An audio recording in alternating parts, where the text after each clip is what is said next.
Bom dia a todos e a todas, em especial os eminentes pares, embargador Zé Luiz, embargador Vicente, e hoje, em especial, a procuradora Lígia Cavalcante, que nos deu a honra de sua presença, que já estava sentida a ausência. Bom dia a todos os advogados, senhores servidores.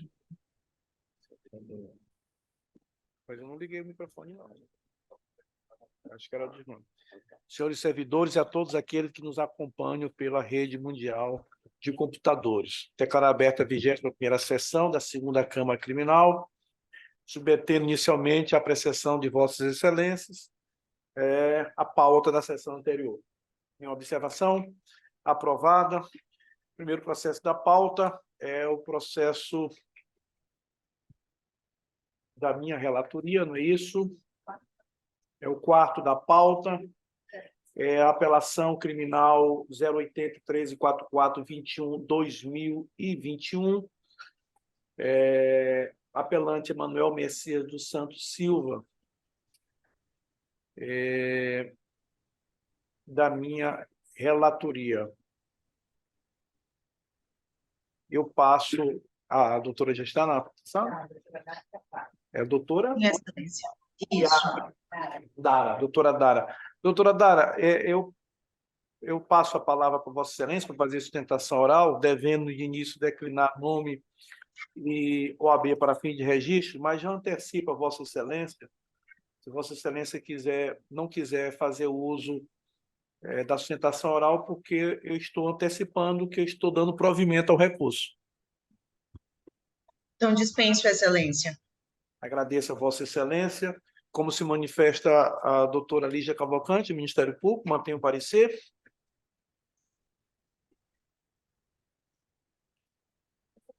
Eu vou reformar e Tá. também opinar pelo provimento do recurso. Eminentes pares, esse processo é o seguinte. A apelação da defesa, ela se insurge, primeiro, pedindo a nulidade do processo, em razão da ausência de um laudo pericial e também que houve inversão da inquirição da vítima na fase do artigo 400 do Código de Processo Penal. Eu estou afastando essas duas preliminares, dizendo que a primeira não traz prejuízo, a ausência a necessidade desse exame pericial, porque estupro de vulnerável, às vezes, atos libidinosos, por si só já caracterizariam. E, com relação ao artigo 400, foi mera irregularidade. A vítima não compareceu na primeira audiência, compareceu posteriormente. Então, estou afastando essas duas preliminares. No mérito, eu estou dando provimento ao recurso, eu vou dizer por que eu estou dando provimento ao recurso. Se os senhores me perguntarem, Ronaldo, há plausibilidade de que ele tenha cometido esse crime? Há. Grandes probabilidades, possibilidade, há plausibilidade. Mas pergunto, eu estou seguro de que ele efetivamente tenha praticado este crime? Não, eu explico por quê. Nesses crimes sexuais, é pacífico que a palavra da vítima tem um relevo de fundamental importância. E, invariavelmente, o que nós temos são palavras da vítima. No caso, neste processo, também o que nós temos palavras da vítima. Ocorre, desembargador Vicente, que no primeiro momento todos acreditaram na vítima, inclusive a mãe, porque o crime teria sido praticado pelo avô.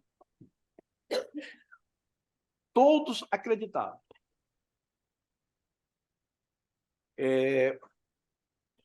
O que acontece é que, ao chegar na delegacia,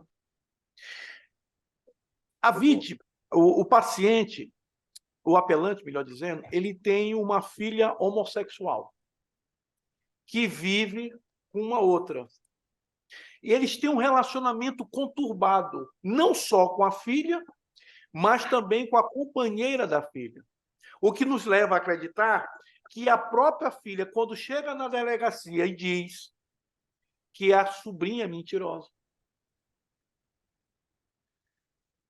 já mostra que não quer proteger o pai, porque ela já tem um relacionamento conturbado. O que aconteceu?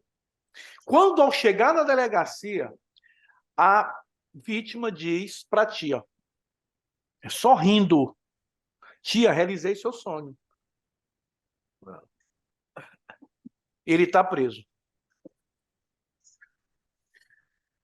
A mãe, ao acreditar na primeira versão e ao chegar na delegacia, a própria vítima desfez o que tinha dito. E a própria mãe começou.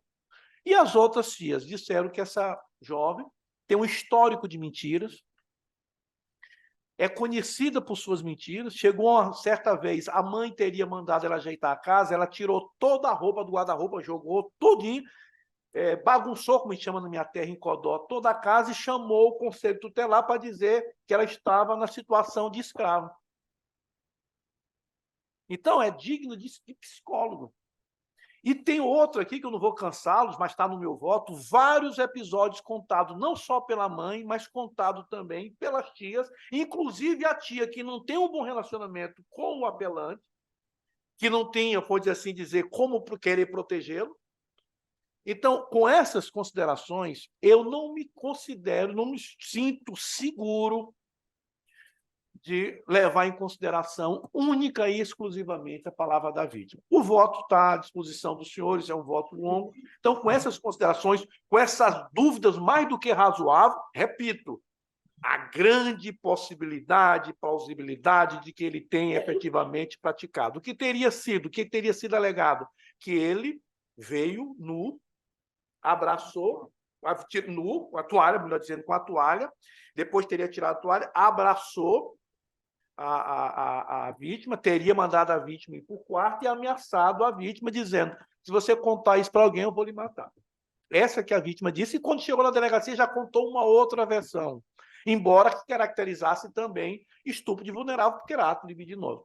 Então, com essas considerações, para não cansá-lo mais, eu estou conhecendo e dando provimento ao recurso no sentido de absolver o apelante por absoluta provas seguras de autoria. É como eu voto. Como vota o revisor, desembargador Zé Luiz? Acompanhe Vossa Excelência. Como vota o desembargador Vicente? De acordo, senhor presidente. Proclamando o resultado, a segunda Câmara Criminal, por unanimidade, nos termos do voto do relator, conheceu e deu provimento ao recurso no sentido de absolver o apelante, de acordo com o parecer da Procuradoria, reformado em banca. Ele não está preso, não, né? Não está preso, não. Não está preso. Vamos passar para os senhores.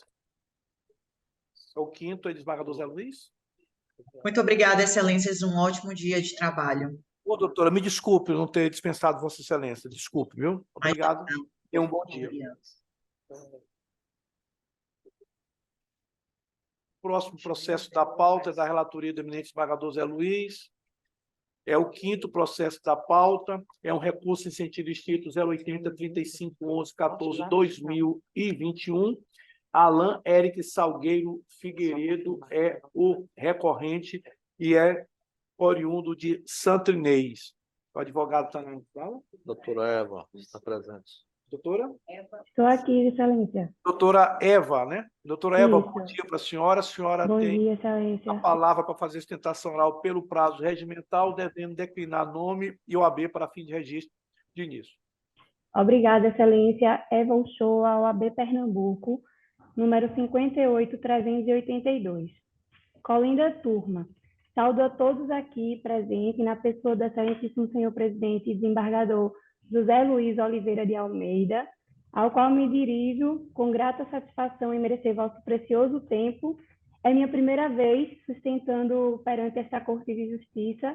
Me sinto um pouco nervosa, mas ao mesmo tempo me sinto também honrada em poder estar aqui na presença de Vossas Excelências. O motivo que me trouxe aqui hoje foi a ação cujo objeto foi a declaração de pronúncia ao plenário do júri do ora recorrente, o senhor Alain, que mesmo após diversos indeferimentos de importantes pleitos formulados pela defesa durante a persecução penal, ainda assim foi pronunciado. Acontece, Excelências, que o réu ele foi pronunciado sem ter tido o direito de se defender plenamente da acusação posta na denúncia, e eu explico aos senhores como. No presente caso, o juiz Jacó, ele indeferiu diversos pedidos pleiteados pela defesa que ajudariam na demonstração real dos fatos. A defesa ela restou prejudicada em vários pontos. O primeiro foi pelo indeferimento da oitiva de uma testemunha que foi tempestivamente arrolada e que é imprescindível para fazer prova ao contrário do que foi trazido na peça acusatória. E, além disso, foi indeferido também o pedido de realização da perícia balística, que era necessária, uma vez que o próprio Ministério Público ele disse que a vítima foi alvejada por um tipo específico de calibre, mas sequer teve perícia nos autos. E, não obstante, ainda foi indeferido o pedido de juntada da integralidade das provas que tinham sido produzidas no inquérito. Começando pelo indeferimento da oitiva de testemunha, fica claro a violação ao princípio da ampla defesa e do contraditório, uma vez que a defesa ela arrolou tempestivamente 3 importantes testemunhas que foram devidamente qualificadas, mas mesmo assim nenhuma delas foi intimada ao processo. E apesar disso, com o intuito de colaborar com a celeridade processual, a defesa ainda desistiu de 2 testemunhas, mas tinha uma que é imprescindível para a demonstração real dos fatos e que não tinha como a defesa desistir dela.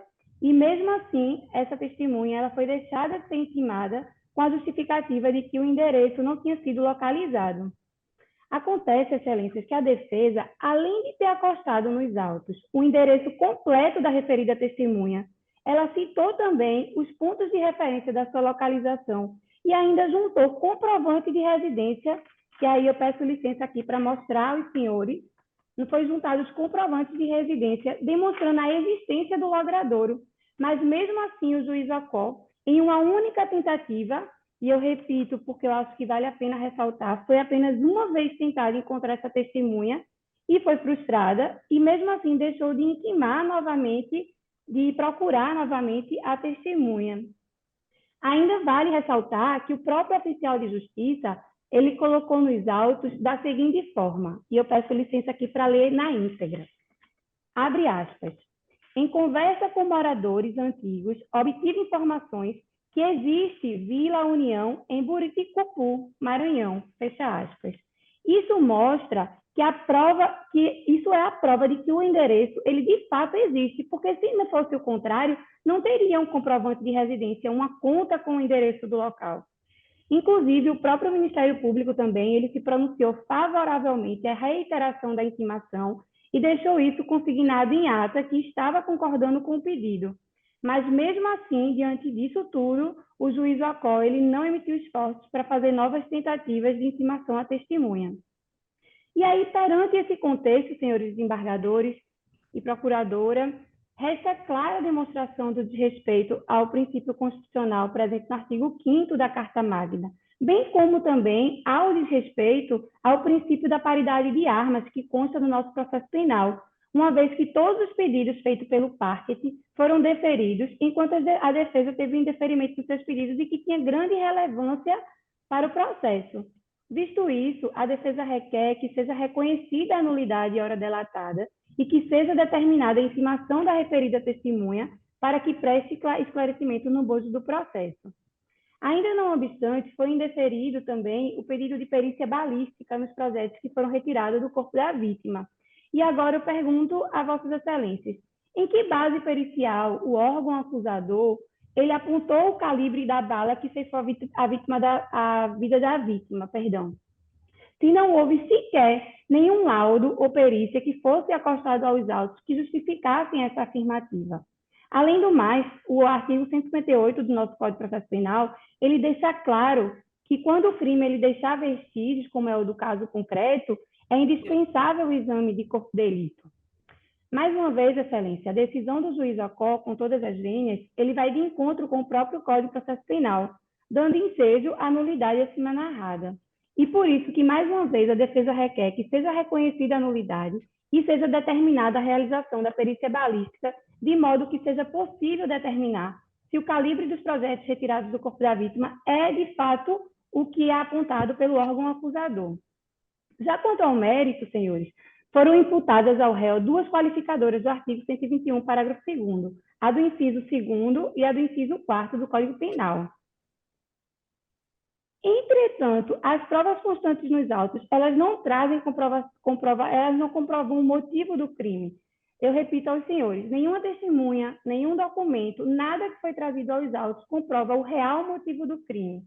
E aí eu faço uma nova pergunta: como é que o Parquet chegou à conclusão de que o crime foi cometido por um motivo fútil, se não teve nenhum embasamento probatório? E o que eu termino concluindo com isso é que foi uma mera subjetividade do órgão acusatório, com data vênia, o que é totalmente inaceitável para um justo processo penal, onde os fatos eles precisam ser todos provados conforme dita a lei. E, Excelência, já me dirigindo aqui ao final da minha sustentação, eu gostaria de deixar claro aos senhores que o intuito aqui é o justo processo penal, é o respeito ao direito à ampla defesa, ao contraditório, à busca da verdade real dos fatos e não meras suposições. E é por isso que eu reitero aos senhores o meu pedido para que possamos honrar com a obrigação que todos nós temos, os operadores de direito, que é de fazer a justiça. E, por fim, não vou tomar mais o tempo dos senhores, e meu tempo também já está encerrando, eu destaco que as provas acostadas aos autos, eles confirmam os apontamentos aqui levantados, razão pela qual se requer o conhecimento e o provimento do presente recurso. Agradeço aos senhores toda a atenção e respeito com o meu trabalho e até uma próxima oportunidade. Muito obrigada. Agradeço a doutora Eva Uchoa, parabenizando pela sustentação oral. Como se manifesta o Ministério Público, doutora Lígia Cavalcante. Excelência, em que pese os argumentos e a brilhante explanação da digna advogada, eu estou mantendo o parecer do Ministério Público. Entendo que as nulidades arguidas, elas não têm um condão de serem deferidas e, no mérito, inclusive quanto às qualificadoras, também entendo que deva ser deixado ao tribunal do júri a tarefa de decidir sobre a existência ou não dessas qualificadoras. Estou mantendo o parecer. Agradeço Vossa Excelência. Com a palavra, eminente desembargador relator, desembargador Zé Luiz. Agradeço a Vossa Excelência. Parabenizo também a doutora Eva pela brilhante sustentação. Para quem está iniciando, começou muito bem, porque já me colocou no conflito. Evidentemente que eu tive o cuidado de estudar todo o processo, examinar o voto com cautela, mas eu confesso, doutora Eva e eminentes pares, doutora Lígia, e eu fiquei com um pouco de dúvida tão somente no que concerne ao indeferimento do depoimento dessa testemunha, mas isso, Vossa Excelência vai me ajudar a dirimir essa dúvida. E eu, quebrando até um pouquinho o protocolo dos julgamentos, os ritos estabelecidos, eu queria só que a senhora me dissesse uma coisa, se é possível fazê-lo agora. Essa testemunha que Vossa Excelência insistiu na audição, essa testemunha arrolada pela defesa, ela tem conhecimento de quê em torno desse fato? Ela estava presente? Ela assistiu ao evento criminoso? Qual é que argumento, que dado probatório ela poderia trazer para compor o acervo? Excelência, essa testemunha, ela trabalhava com o recorrente, bem como com a vítima. Ela conhecia a relação que tinham os dois. Mas eu tanto do falo em relação trabalho... ao crime, ao evento criminoso, porque nós estamos tratando aqui de um homicídio. Certo. Eu queria entender, porque veja bem o seguinte, desembargadores Ronaldo e Vicente e doutora Lígia, quando se insistiu na oitiva dessa testemunha, em nenhum momento a defesa mostrou a imprescindibilidade do depoimento dela. Pura e simplesmente reiterou a necessidade de ouvi-la. O juiz, então, eminentes pares, indefere o pleito. E por que indefere? Porque na certidão, o oficial de justiça diz, inclusive, que aquele logradouro no qual residiria a vítima sequer existe na localidade. Existe em outro local, em outro município, mas lá onde ela moraria, não. E quando Vossa Excelência, quando a defesa pede, insiste na audição de uma testemunha, que o oficial de justiça já diz que não que tem como localizar, não aponta nenhuma razão específica, a razão pela qual se insiste na audição dessa testemunha. O juiz, então, condutor do feito, e eu estou entendendo que agindo corretamente, indefere. Ele diz essa medida procrastinatória porque a certidão está clara, não há, essa testemunha não reside nesse endereço. De rigor, há de se compreender, portanto, que se a defesa arrola uma testemunha e não declina corretamente o seu endereço, inviabilizando a sua intimação, não há de falar em cessamento de defesa, por óbvio. Mas como nos autos não consta, e Vossa Excelência, na defesa, não disse a razão pela qual era imprescindível a audição dessa testemunha, eu estou afastando essa preliminar. E dei agora a Vossa Excelência, inclusive, a oportunidade até para... O desembargador Ronaldo diz uma frase que eu acho salutar, e eu lembro sempre que, há um pouco tempo que ele chegou na Câmara, ele disse: eu estou julgando como eu gostaria de ser julgado. E isso é muito profundo, isso é muito sério. E eu quero julgar esse processo como eu gostaria também de ser julgado. Então, se a insistência na audição da testemunha não tem uma razão de ser, e nós temos a preceder a essa audição uma certidão do meirinho dando conta de que o endereço fornecido não é o endereço da testemunha, creio que não há que se falar em cessamento de defesa. Por essa razão é que eu estou já afastando essa preliminar. A segunda preliminar, desembargadores, foi pedido uma prova balística em face da arma utilizada para a execução do crime. Essa prova também, eu estou entendendo que ela é meramente protelatória, porque dos autos consta a toda evidência a materialidade do crime, consta que a vítima foi assassinada com projetos de arma de fogo, a arma não foi apreendida, segundo as informações que tenho, o que inviabiliza a perícia solicitada. Tá? Então, para os fins colimados na inicial da ministerial, que é no sentido de pronunciar o acusado por crime de homicídio, creio que é absolutamente prescindível a realização dessa perícia. Entrevejo também, e repito, que neste caso, como no caso da prova testemunhal que se pretendia a audição, sem sequer dizer por qual a razão, o motivo dessa audição, eu entendo que nesses dois casos não há nenhuma razão para reconhecer a nulidade. Eu estou julgando de cambulhada as nulidades, desembargador, depois coloco a apreciação de Vossa Excelência.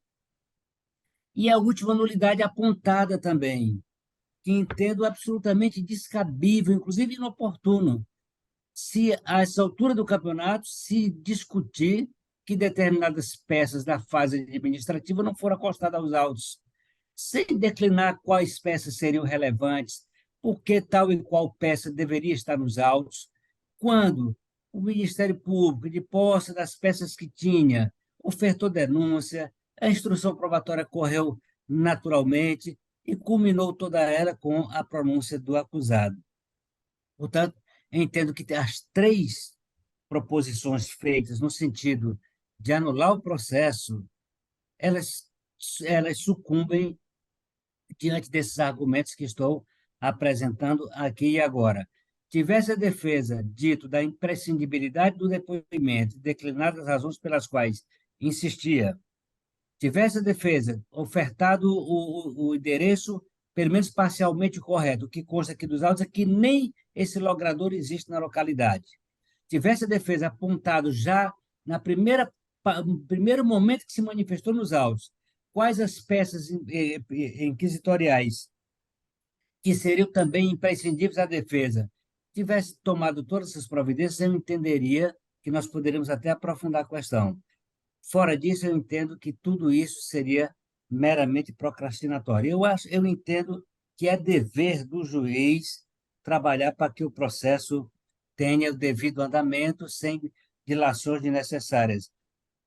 Eu até trago aqui apenas a guisa de ilustração uma jurisprudência do Superior Tribunal de Justiça, que diz a caracterização de cerceamento de defesa, que é disso que se trata, pelo indeferimento de alguma diligência requerida pela parte, possui como condicionante possível arbitrariedade praticada pelo órgão julgador, e não simplesmente a consideração ou entendimento da parte da indispensabilidade. Nós estamos aqui exatamente nisso. A parte entende indispensável, não aponta nenhuma arbitrariedade, nada que possa fazer concluir que o juiz tem deferido essas provas tão somente por espírito de emulação e também objetivando prejudicar a defesa do acusado. Forte nesses argumentos, meus estimados pares, é que eu estou indeferindo, aliás, afastando as preliminares de nulidades para, em seguida, se essa for a compreensão de Vossas Excelências, prosseguir no exame quanto ao pleito secundário de afastamento das qualificadoras. É como voto nessa primeira parte, presidente. Desembargador Vicente, Com o relator. também acompanha o relator. Vamos prosseguir agora. A última, quanto ao mérito, a discussão que se faz é em torno do afastamento das qualificadoras. Eu estou seguindo a linha de compreensão também nessa parte do Ministério Público. Eu estou dizendo aqui que, no presente caso, os depoimentos colhidos sobre o crivo do contraditório da ampla defesa autorizam concluir, nesse juízo de admissibilidade da acusação, que o crime foi motivado em tese em razão da vítima ter exigido seus direitos trabalhistas em face do recorrente, o qual teria desferido vários disparos contra elas, quando esta saiu do interior de sua residência sem dar-lhe nenhuma chance. Eu acho que essa quadra fática, que é a quadra fática que se discute nos autos, ela é de uma clareza quase que indiscutível. Havia uma relação trabalhista, a vítima foi cobrar os seus direitos e, em razão disto, resultou ser assassinada. Então, com essa quadra fática delimitada, sem entrar em maiores detalhes, tendo em vista que estamos tratando aqui de decisão de pronúncia, que eu estou também mantendo as qualificadoras apontadas na esteira do parecer ministerial. É nesse sentido que voto, presidente. Agradeço a Vossa Excelência, como voto eminente desembargador Vicente. Senhor presidente, eu estou negando provimento nos termos do voto do eminente desembargador relator. Agradeço a Vossa Excelência, também acompanho o voto do eminente desembargador relator, voto substancioso, muito esclarecedor, sem nenhum adendo a fazer. Então, proclamando o resultado, a segunda Câmara Criminal, por unanimidade, nos termos do voto do desembargador relator, conheceu, mas negou provimento ao recurso nos termos do parecer da Procuradoria.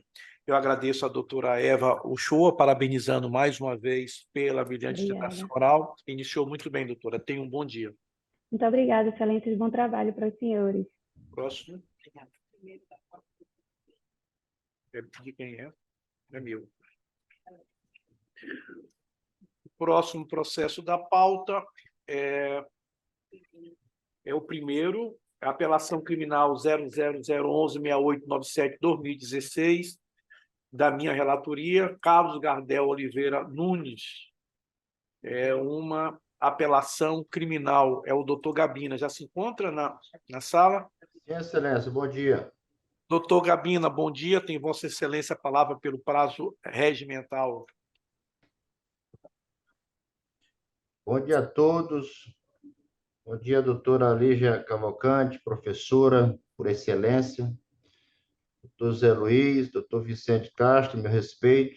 Bom Doutor dia. Ronaldo, doutora Denise, a quem estimo e devemos muito pela sua presteza. Excelência, doutor Ronaldo, veja só, o que a Defensoria busca aqui? Ela busca uma pena justa se caso confirmar a condenação. Primeiro, ela pede absolvição. Absolvição por falta de provas. Provas duvidosas. Nem a vítima, então, à época, com 13 anos, nem a mãe da vítima e nem o acusado, ora assistido da Defensoria Pública, compareceram em juízo. Quem compareceu em juízo foram as 3 conselheiras tutelares. que são testemunhas de ouvir dizer. Elas tão somente receberam, no exercício de suas funções, em 2014, a mãe, a menor, que relatou uma relação sexual mantida entre a menor e o acusado, o senhor que já foi declarado o nome dele aqui, Carlos Gardel. Eu observei com detalhes, eu puxei para esse debate, para essa sustentação oral, quem puxou fui eu mesmo, não foi nem o defensor que pediu, de base, porque eu vejo uma certa injustiça quanto à pena, principalmente no que tange a um cidadão de bem, é um jovem que, à época, tinha 24 anos, eu olhei aqui a idade dele para saber se era gente ruim ou gente boa. Eu vejo que é um rapaz que não tinha nenhum antecedente, é um agente administrativo de uma cidade que não é em Bom Jardim, onde aconteceu os fatos.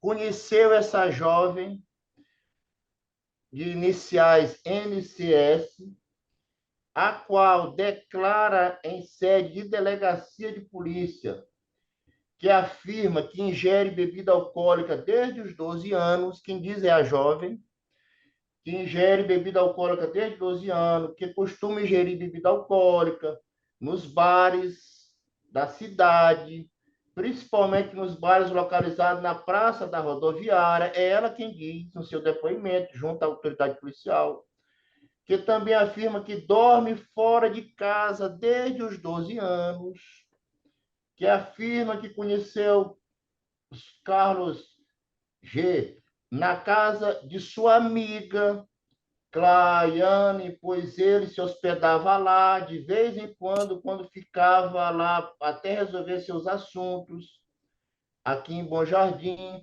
e depois voltava para São João do Caru. Enfim, eu não quero desqualificar a vítima, por favor, não é essa a minha intenção. A minha intenção é dizer o seguinte, que uma pena de 9 anos, regime fechado, por uma relação sexual, ele confirma em sede de delegacia que realmente teve, mas não imaginava que ela era de menor e tal, alega um erro de tipo, né? No caso, quanto à idade. A mãe da vítima, que não foi ouvida em juízo, mas foi ouvida em delegacia, diz o seguinte, que é mãe da adolescente NCS, de 13 anos de idade, que há poucos tempos sua filha tem dormido fora de casa e também ela tem bebido cerveja. Então, Excelência, a condenação ela se deu por estupro presumido, em razão da relação sexual, se deu também pelo uso de bebida alcoólica, segundo a acusação, foi fornecido pelo acusado, só que ela mesmo depõe que bebe cerveja desde os 12 anos, nem conheceu o acusado. E, sobretudo, que não foi ouvido o dono do bar, não foi ouvido o dono do motel, não foi feita diligência nenhuma, doutora Lígia, nenhuma. Não foi feito laudo psicológico, não foi feito laudo de assistente social. Nós estamos aqui debaixo de uma condenação injusta. Né? É isso que a Defensoria Pública... Eu não tenho como recorrer para as instâncias superiores, que eu vou ser esbarrado na súmula 7, porque realmente é um reexame de fatos e provas total. Então, eu apelo aqui pela clemência e pela inteligência de Vossas Excelências.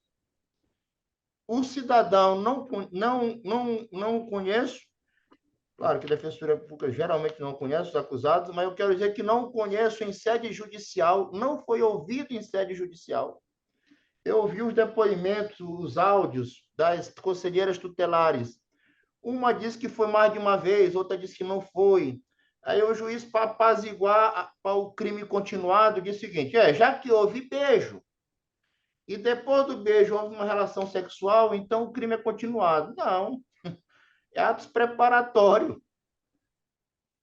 Não há uma relação sexual consensual se não tiver beijo anterior, afago, carinho. Não é crime continuado. Se fosse crime, se não fosse consensual, aí está certo. Houve forçosamente, mas não houve forçosamente. Houve uma relação consensual. O que cai no estupro é tão somente a idade da vítima, que realmente ela tinha 13 anos, está aqui nos autos, né? Ele desconhece, segundo ele, a defesa dele, né? Dele, propriamente dito, em sede de delegacia. Esse cidadão foi considerado rével. Eu não vi por que ele foi considerado rével, uma vez que é servidor público, à época, agente administrativo, segundo declara na... Mas, enfim, eu não examinei mesmo porque não foi objeto da apelação e eu não tive como tempo para procurar, porque se eu tivesse, eu alegaria aqui, mesmo que seja dito inovação. Mas a ampla defesa me permite isso. Mas eu não ouvi a motivo da revelia. O certo, doutor Ronaldo, que o senhor, Vossa Excelência, é uma cátedra ambulante do direito criminal, tem conhecimento muito bem que há penas justas e injustas. Como é que vou dar um crime continuado com base nessa particularidade? Eu vou ler a sentença, eu creio que Vossa Excelência já leram, mas a sentença, ela para poder caracterizar o crime continuado, ela joga essa questão da dúvida que houve beijos anteriores. As conselheiras foram ouvidas, todas elas, realmente. Eu ouvi aqui atentamente cada uma delas. Ela diz, olha, a mãe dela me diz. A mãe é testemunha indireta. Nós não temos testemunha direta aqui, né? De certo é que não foram ouvidos, reitero, e aqui eu vou finalizando, não foram ouvidos em juízo essas pessoas. Os protagonistas não foram diretos, não foram ouvidos em juízo. Se permanecer a condenação, a defesa pública requer que a condenação seja no mínimo de 8 anos, a permitir o semi-liberdade para esse jovem. Eu não sei a situação dele hoje, mas um semi-liberdade dá direito, pelo menos, do cidadão trabalhar durante o dia e ser recolhido no final de semana e à noite. Enfim, é um regime menos gravoso. O encarceramento desse rapaz, por estes fatos alinhados no processo judicial, é exagero. É mais do que um assalto, é um roubo. Nós temos visto roubos muito mais graves, com pena de 5 anos, com pena de 6 anos, com pena de 7 anos, até homicídio. Aí nós estamos diante de um caso, eu não quero desfazer, não quero desnaturar a vítima, mas a vítima declara em delegacia que desde os 12 anos perambula pelas ruas de Bom Jardim. É o depoimento dela que nos traz essa informação, não é mais de ninguém.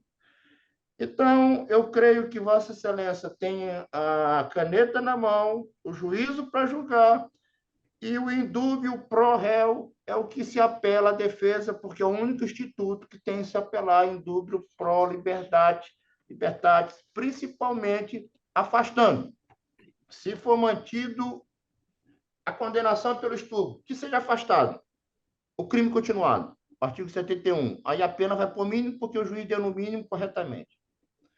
Afastar o uso de bebida alcoólica, porque ela já bebeu muito antes, e quem é o fornecedor não é o cidadão, quem é o fornecedor é o bar. O bar que fornecia. E ninguém foi ouvido. Enfim, é com essas linhas que eu termino a minha fala e eu agradeço a oportunidade. Agradeço a Vossa Excelência. Como se manifesta o Ministério Público, doutora Lígia Cavalcante. Excelências, diante de algumas observações que foram prestadas pelo digno defensor público, eu gostaria de salientar alguns aspectos. Em primeiro lugar, entendo eu, com base no Estatuto da Criança e do Adolescente, e também da sustentação filosófica pertinente ao crime de estupro de vulnerável, e o fato de a vítima perambular pelas ruas, já ter ingerido bebida alcoólica anteriormente, em nada modifica a atitude do ora apelante. Toda a sociedade ela tem o dever de zelar pela integral proteção de qualquer criança e adolescente, independentemente de ser virgem ou não, de perambular pelas ruas, de ingerir bebidas alcoólicas. É obrigação, é dever. Então, eu rechaço essas considerações que foram colocadas na sustentação oral. Não se pode usar enquanto argumento para desqualificar a vítima tais circunstâncias. Eu rechaço veementemente. Bom, em relação ao mérito e mais, agora lembrei, e mais, foi dito pelo brilhante defensor público que os membros do Conselho Tutelar, eles apenas falaram o que ouviram dizer. Não, há relatório do Conselho Tutelar, onde está sendo especificada a situação dessa adolescente.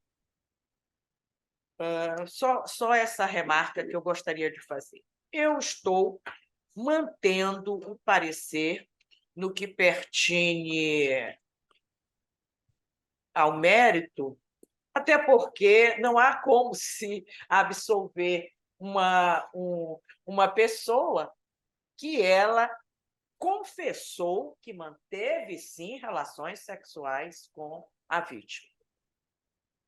Entretanto, eu entendo que a pena, a pena de multa, ela foi atribuída de forma inadequada. É que a multa, ela pertine exclusivamente ao crime descrito no Estatuto da Criança e do Adolescente. E ela não está conjugada de forma adequada com o quantum da pena de privativa de liberdade. Apenas essa remarca que eu gostaria de submeter, que não foi tocado no parecer da ilustre procuradora, mas que eu entendi que a multa deve ser, de ofício, corrigida. É o parecer, Excelência. Agradeço a Vossa Excelência.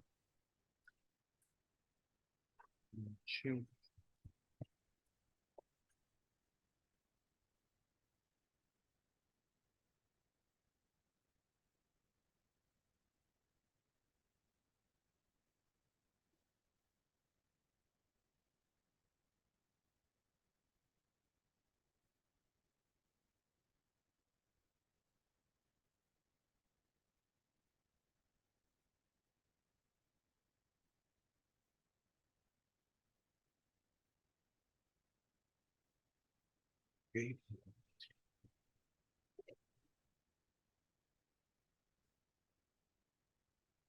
Eminentes pares, creio até que houve uma transmissão de pensamento. Eu coloquei aqui no papel um apontamento quando o eminente defensor público, doutor Gabina, porque eu tenho muito respeito e admiração. Na verdade, eu tenho um respeito e admiração muito grande pela Defensoria Pública, porque eu tenho uma defensora dentro de casa, né? Minha filha é defensora pública. Mas foi um argumento indigno do conhecimento, da competência do doutor Gabina. E eu tenho certeza, conhecendo como eu conheço, que ele jamais irá fazer, porque a vulnerabilidade, neste caso, ela não decorre somente da idade da vítima. A vulnerabilidade decorre também do estado de miserabilidade que ela vive. E não só ela, muitas jovens, Barrador Vicente, nós que fomos juízes no interior do estado, perambulamos muitos anos pelo interior do estado, nós vimos a quantidade de Marias, de Terezas, de Raimundas, de Joanas, que vivem para sustentar a família, muitas delas vezes mães solteiras, e não tem como dar aquele aconchego, aquele acompanhamento necessário, e a gente vê muitas jovens perambulando mesmo pela rua, sem estudar, pelas rodoviárias, bebendo desde cedo, sem nenhuma perspectiva, sem nenhum futuro. E a vulnerabilidade também está aí, não só pela idade. Os argumentos do doutor Gabina, com relação à questão de natureza processual, foram dois. Primeiro, com o que diz respeito à autoria, dizendo, e acertadamente o fez, dizendo que tanto o acusado como a vítima e a mãe da vítima não foram ouvidos na fase judicial. Efetivamente não foram. O que ocorreu foi que, tomando conhecimento, a mãe do fato comunicou ao Conselho Tutelar, que tomou as providências, encaminhou essa denúncia, entre aspas, ou notícia do crime ao Ministério Público, que foi tomada as providências com o Conselho Tutelar, ouvido a vítima, ouvido a mãe da vítima, ouvido o pessoal do Conselho Tutelar, e na fase do inquérito policial, o acusado também o fez, também foi ouvido. Na fase do inquérito policial, o acusado primeiro utilizou, embora não com essa expressão, porque ele não tem conhecimento jurídico, a possibilidade de um erro de tipo, dizendo que a vítima teria dito que tinha 16 anos. Mas ele mesmo refuta isso, dizendo que não acreditou, porque a vítima aparentava ser bem menor de 16 anos. Foi a expressão que ele utilizou. Eu estou aqui não levando em consideração ainda as declarações da vítima na fase do inquérito policial, estou pegando o interrogatório feito pelo acusado ora apelante. Ele diz que na primeira vez levou a jovem para um determinado local, trocaram beijos, carícias, mas não teria relação sexual. Eu vou levar em consideração não as declarações da vítima, que diz que todas as vezes houve relação sexual, e na primeira, inclusive, era virgem. Eu vou levar em consideração o que ele disse. Carícias, beijos, isso já caracteriza estupro de vulnerável, em razão dos atos libidinosos. E na segunda vez, no depoimento dele, no interrogatório dele, na segunda vez é que teria. E note uma coisa que me sensibilizou bastante. A primeira vez que mantiveram relação, até de emocionar, ele colocou R$ 2 no bolso da jovem. R$ 2. Precisa dizer mais algo de vulnerabilidade? Foi o que ele colocou. Deixando essa parte emotiva e partindo para a parte processual, quando da reforma do Código de Processo Penal, o artigo 155 viria de uma forma que iria trazer muitos prejuízos à sociedade.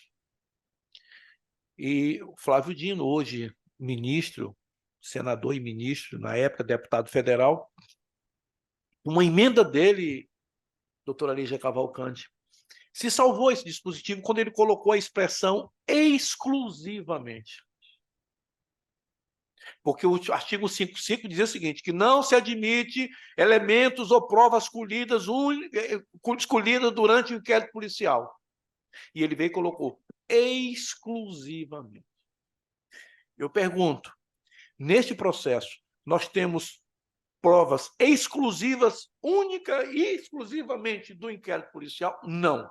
Eu tenho um interrogatório na fase do inquérito policial, mas eu tenho, na fase do inquérito policial, declarações da vítima, declarações da mãe da vítima, tenho o relatório do Conselho Tutelar e eu tenho testemunhas do Conselho Tutelar. Na fase judicial, o acusado não foi interrogado, a vítima e a mãe não foram mais encontradas, e é natural, isso ocorre, o desembargador Zé Luiz disse sempre, muitas vezes, nem tanto por inércia do meirinho ou do Poder Judiciário, mas é porque a pessoa muda mesmo de lugar, principalmente as pessoas tão vulneráveis como ela, mas tem os depoimentos do Conselho Tutelar, que corrobora o que foi dito no próprio interrogatório do acusado. Então, com relação então eu não tenho como afastar a autoria e a materialidade do delito. Com relação à dosimetria da pena, na verdade, quando o legislador ele observa a quadra social, quando o legislador observa a quadra social, para fixar o preceito secundário, ele já leva em consideração a gravidade do delito. Estupro de vulnerável já é um delito cuja pena mínima começa muito alto. E aqui eu vi, verifiquei que não há reparo a ser feito. Por que não há reparo? Foi colocado na primeira fase a pena mínima. Na segunda fase, mantida a pena mínima. E na terceira fase, em razão da continuidade deletiva, colocou no mínimo 1/6. Então, nós não temos como modificar essa dosimetria com relação ao crime de estupro de vulnerável. Com relação a bebidas alcoólicas, o fato desta jovem, e aqui me penaliza muito, já beber desde os 12 anos, não retira de forma alguma a prática desse crime de ele ter fornecido bebida.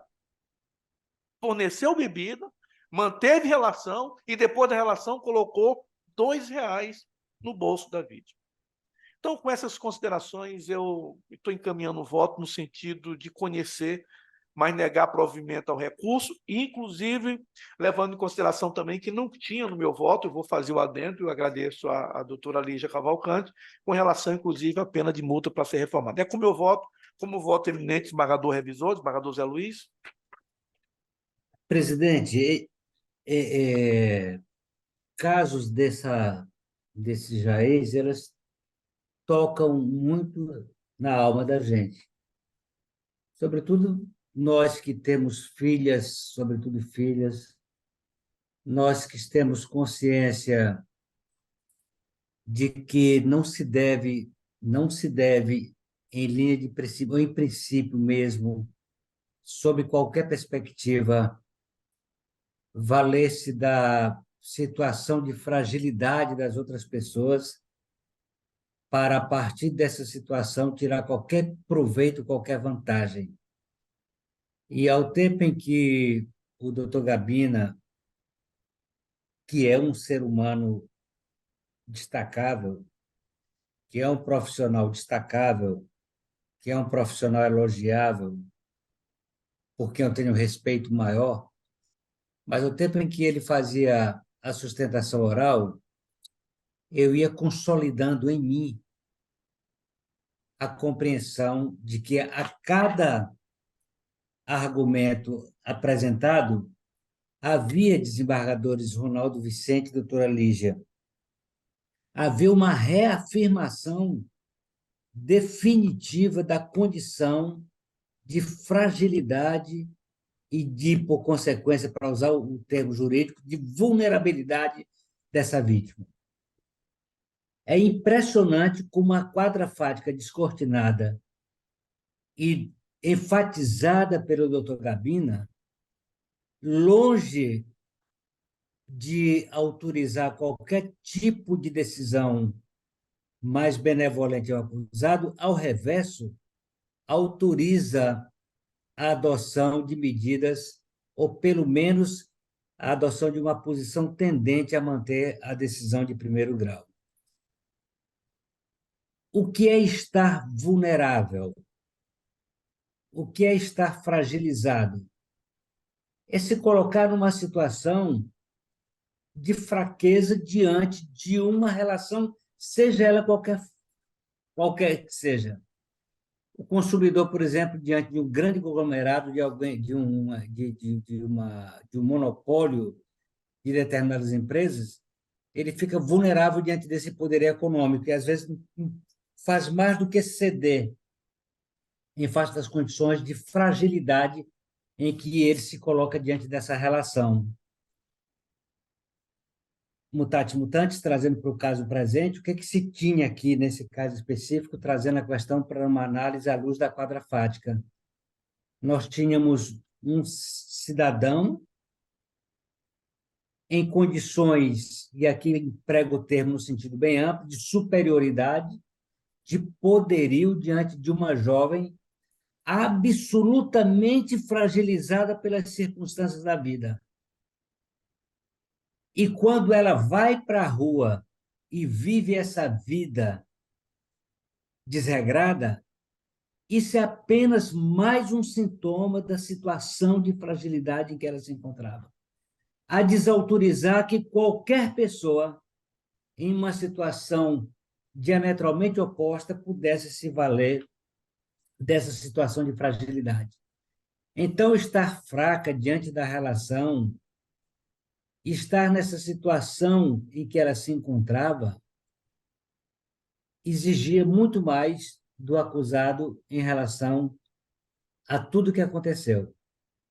Então, repito, a vida desregrada que eventualmente ela levasse, o fato de estar na rua aos 12, 13, 14 anos, bebendo com desconhecidos, aceitando ajuda financeira, aceitando, enfim, participar de uma, entre aspas, uma orgia, seja ela qual for, longe de favorecer o autor do crime, mas o coloca numa situação muito mais desconfortável ainda, porque se vale de uma situação de absoluta fragilidade.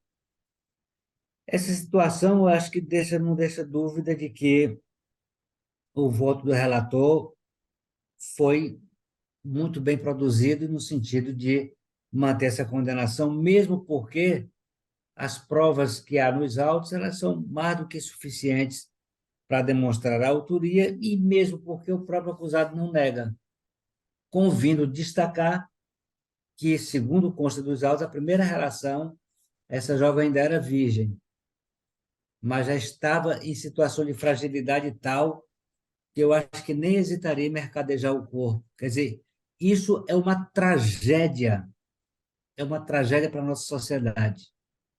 É uma tragédia. Então, nesse sentido, eu acho que não tem nenhuma dúvida, eu não tenho nenhuma dúvida em acompanhar o relator. É como voto. Agradeço a Vossa Excelência, como voto eminente desembargador Vicente. Estou com Vossa Excelência, senhor presidente. Agradeço a Vossa Excelência, proclamando o resultado. A segunda Câmara Criminal, por unanimidade, nos termos do voto do desembargador relator, conheceu, mas negou provimento ao recurso, alterando de ofício a pena de multa nos termos do parecer do Ministério Público. Eu agradeço ao doutor Gabina. Ainda tem outro, doutor Gabina? Não, doutor Ronaldo, eu que agradeço a oportunidade que foi concedida para a defesa. Obrigado. Agradeço a Vossa Excelência. Tenham um bom dia. Próximo, Denise. Não temos mais tentação oral. E qual é o próximo agora? Mais eles pediram? Eu consulto os eminentes pares, desembargador Vicente e desembargador Zé Luiz. Os outros processos que estão na pauta foram pedindo sustentação oral, mas os advogados não compareceram. Vamos julgar ou vamos levar para virtual? Eu, da minha parte, eu mantenho meu entendimento de que deve para a virtual para não abrir os precedentes. Desembargador Vicente? Eu estou nessa linha de entendimento, igualmente. Então, faltam quantos? Eu vou só anunciar. Me dá aí, por favor. Eu vou anunciar, então. O segundo processo da pauta é o agravo regimental no HC número 080-8720-64-2023, de Barra do Corda, agravante Benjamin Tavares da Silva Filho, advogado Karen Cuchoa Souza Santana, agravado Ministério Público, impetrado de Direito da Segunda Vara da Comarca de Barra do Corda, como advogado pediu sustentação oral, mas não se fez presente, vai para virtual. Qual é o próximo? Né? O terceiro é o HC 081-1088-46-2023, paciente FR dos S, impetrante Bruno Roberto Oliveira da Silva, OAB 16226, impetrado de Direito da Primeira Vara da Comarca de São Mateus, incidência do artigo 217-A caput do Código Penal, da relatoria do desembargador Vicente de Castro, advogado também pediu sustentação oral, mas não se fez presente, vai migrar para a virtual. O sexto é o agravo em execução penal, agravante Ministério Público do Estado do Maranhão, promotor de justiça Tibério Augusto Lima de Melo, agravado Leandro Silva de Araújo, advogado Fabrício Costa de Andrade, origem Vara de Execuções Penais da Comarca de Imperatriz, relator desembargador Vicente. Mas quem agravou foi o Ministério Público, né? Mas ele pediu sustentação. Vai para a virtual. Sétimo, recurso em sentido estrito, 080-649284-2022. Origem da Vara da Comarca de Açailândia, primeiro recorrente Michel Carneiro Souza, advogado Maurício Gomes Nunes, OAB Pará 32434, segundo recorrente Cristiano dos Santos Rodrigues, advogado Osiel Vieira da Silva, OAB Maranhão 3303, recorrido do Ministério Público do Estado do Maranhão, da minha relatoria, também o advogado pediu sustentação oral, não se fez presente, vai migrar automaticamente para a virtual. Algo mais, eminentes pares? Embargador Zé Luiz, embargador Não, meu Vicente? amigo. Então, bom Então, dia. embargador Zé Luiz tem um excelente retorno e um bom dia, embargador Obrigado, Vicente, meu bom dia, doutora Bom Lígia dia. Cavalcante, foi um prazer enorme ter ao meu lado. Tomara que nessa convivência, Pela primeira vez, sabe? pela primeira vez, tomara que esta Doutora convivência Lígia. me faça ter muitos conhecimentos aqui por osmose. Tá, bom dia a todos, bom dia aos servidores, bom dia a todos os advogados. Bom dia, Aqueles que gente. Bom dia, acompanham Denise. Um abraço. Esse mundial de computadores.